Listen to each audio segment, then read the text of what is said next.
Very good morning 10th class, this is Deepti Singh, your English teacher.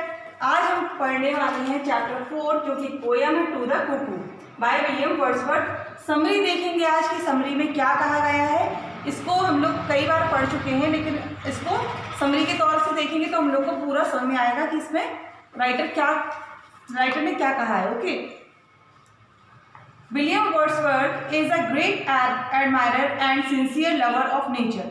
William Wordsworth के बारे में कहा गया है कि एक ग्रेट एडमायरर, प्रशंसक थे, सिंसियर लवर ऑफ नेचर थे। Nature for him has been guide, guardian and soul. जो नेचर है, जो प्रकृति है, वो उनके लिए गाइड, गार्जियन एंड सोल, तीनों चीजें उनके लिए हैं। He is known as the worshipper of nature.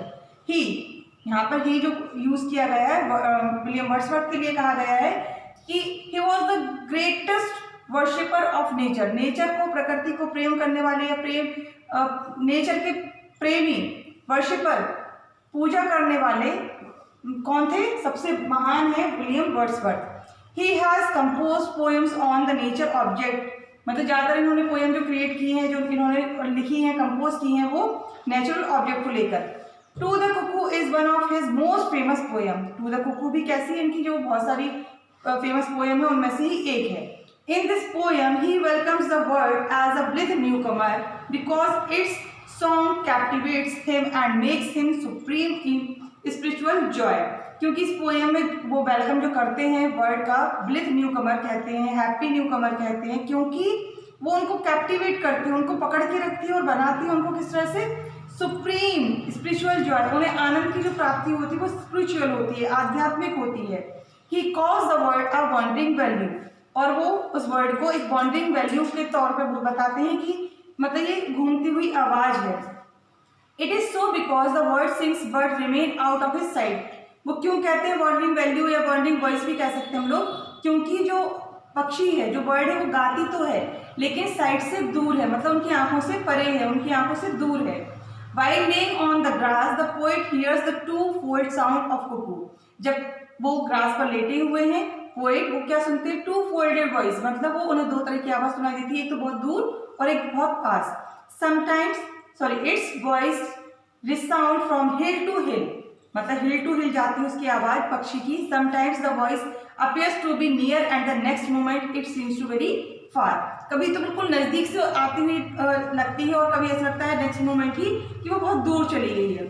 The wandering voice is coming out of flower valley full of sunshine. जो फ्लावर वैली बताई है वो फुल ऑफ सनशाइन, वहाँ मतलब सूर्य की किरणें वहाँ पड़ रही हैं। The poet welcomes to word thrice, तीसरी बार भी उसका वेलकम करता है, and call it the darling of the spring season, और इसको स्प्रिंग सीजन की प्रियतमा कहता है।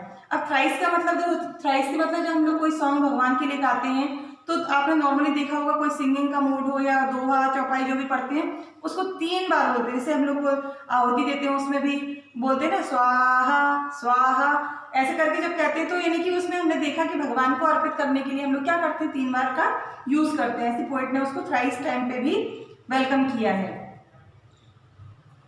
The cuckoo is not mere a bird but an invisible thing or the divine deity with which is a mystery। मतलब इसको एक bird नहीं कह सकते, इन्होंने कहा एक अदृश्य चीज है, एक डिवाइन डाइटी, एक दैवीय चीज है जो कि एक रहस्य है उनके लिए, पोएट के लिए एक रहस्य है।